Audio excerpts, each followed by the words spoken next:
Hi friends, welcome to Saranya Viveks life style. நீங்கள் நம்ம சேனலை ஃபஸ்ட் டைம் பார்க்குறீங்க அப்படின்னா மறக்காமல் சப்ஸ்கிரைப் பண்ணிக்கோங்க. இன்றைக்கி இந்த வீடியோவில் பேச்சுலர்ஸ் கூட ஈஸியாக செய்யக்கூடிய வெண்டைக்காய் புளிக்குழம்பு எப்படி செய்யலான்னு பார்க்கலாம். வெண்டைக்காய் புளிக்குழம்பு செய்கிறதுக்கு வெண்டைக்காவை இந்த மாதிரி சைஸில் கட் பண்ணி எடுத்துக்கோங்க. ஒரு பேனில் 3 டீஸ்பூன் ஆயில் சேர்த்துட்டு ஆயில் ஹீட் ஆனதும் கட் பண்ணி வச்சுருக்கிற வெண்டைக்காவை சேர்த்து வெண்டைக்காவுடைய வலுவழுப்பு போக வரைக்கும் இதை நல்லா வதக்கி விட்டுக்கலாம். வெண்டைக்காய் ரொம்ப வதங்கணுங்கிறது இல்லை, அதோட வழுவழுப்பு போகிற வரைக்கும் வதக்கி விட்டோம்னா போதும். இப்போ பார்த்திங்கனாவே தெரியும், வெண்டைக்காவுடைய வழுவழுப்புலாம் போய் நல்லா வதங்கி வந்திருக்கு. இதை தனியாக எடுத்து வச்சிடலாம். ஒரு பேனில் 3 டீஸ்பூன் ஆயில் சேர்த்துட்டு ஆயில் ஹீட் ஆனதும் 1/4 டீஸ்பூன் அளவுக்கு கடுகு, 10 வெந்தயம் சேர்த்துக்கலாம். கடுகு பொரிஞ்சதும் சின்ன சின்னதாக கட் பண்ணி வச்சுருக்கிற ஒரு பெரிய வெங்காயம் சேர்த்துக்கலாம். பெரிய வெங்காயத்துக்கு பதிலாக சின்ன வெங்காயம் கூட சேர்த்துக்கலாம்.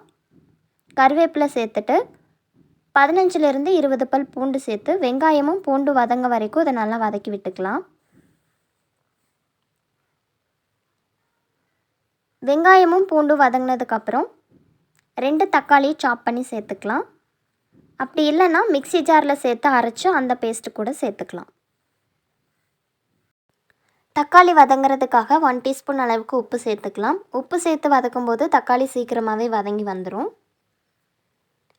தக்காளி வதங்கினதும் 1/4 டீஸ்பூன் அளவுக்கு மஞ்சள் தூள், காரத்துக்கு தகுந்த மாதிரி மிளகாய் தூள், 1 டீஸ்பூன் அளவுக்கு கொத்தமல்லி தூள், 1 டீஸ்பூன் அளவுக்கு குழம்பு மிளகாய் தூள் சேர்த்துக்கலாம். நான் இன்றைக்கி கடையில் வாங்கின குழம்பு மிளகாய் தூள் தான் சேர்த்துருக்கேன். நீங்கள் வீட்டில் ப்ரிப்பேர் பண்ண குழம்பு மிளகாய் தூள் இருந்துச்சு அப்படின்னா அது சேர்த்துக்கோங்க. மசாலா எல்லாம் சேர்த்ததுமே ட்ரையாக இருக்கிற மாதிரி இருக்கும், அதனால் கொஞ்சமாக தண்ணி சேர்த்து மிக்ஸ் பண்ணி விட்டுக்கலாம். ஒரு எலுமிச்சம்பழ சைஸ் புளியை தண்ணியில் ஊற வச்சு கரைச்சி எடுத்து வச்சுருக்கேன். அந்த புளிக்கரைசல் இதில் சேர்த்துக்கலாம். இந்த புளிக்குழம்பு கொஞ்சம் புளிப்பாக இருக்கணும், அதனால் அதுக்கு தகுந்த மாதிரி புளி ஆட் பண்ணிக்கோங்க.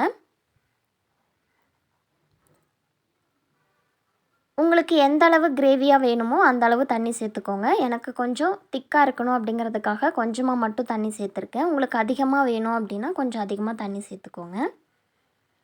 இதை ஒன்ஸ் மிக்ஸ் பண்ணி விட்டுட்டு புளியுடைய பச்சை ஸ்மெல்லாம் போக வரைக்கும் ஒரு 5 நிமிஷத்துக்கு கொதிக்க விடலாம். 5 நிமிஷம் கழித்து பார்க்கும்போது எண்ணெயெல்லாம் நல்லா பிரிஞ்சு வந்து புளியுடைய பச்சை ஸ்மெல்லும் போயிருக்கும். இந்த ஸ்டேஜில் வதக்கி வச்சுருக்க வெண்டைக்காவை சேர்த்து ஒன்ஸ் மிக்ஸ் பண்ணி விட்டுட்டு உப்பு பார்த்துட்டு தேவைப்பட்டுச்சுன்னா ஆட் பண்ணிக்கோங்க. வெண்டைக்காய் வேக வரைக்கும் வெயிட் பண்ணணும். ஸோ ஒரு 5லேருந்து 7 நிமிஷத்துக்கு ஒரு மூடி போட்டு க்ளோஸ் பண்ணி வேக வச்சிடலாம். இடையில அப்பப்போ எடுத்து கிளறி விட்டுக்கோங்க. ஒரு 5 நிமிஷம் கழித்து ஓப்பன் பண்ணி பார்க்கலாம். ஆயில் எல்லாம் நல்லா பிரிஞ்சு வெண்டைக்காவும் நல்லா வெந்து வந்திருக்கு. கிரேவியும் நல்லா திக்காக இருக்குது. அவ்வளோதான், சிம்பிளாக ஈஸியாக செய்யக்கூடிய வெண்டைக்காய் புளிக்குழம்பு ரெசிபி ரெடி ஆகிடுச்சு. நீங்களும் ட்ரை பண்ணி பாருங்கள். ஃப்ரெண்ட்ஸ் அண்ட் ஃபேமிலிக்கு ஷேர் பண்ணுங்கள். மறக்காமல் சேனலை சப்ஸ்கிரைப் பண்ணிக்கோங்க. தேங்க்ஸ் ஃபார் வாட்சிங்.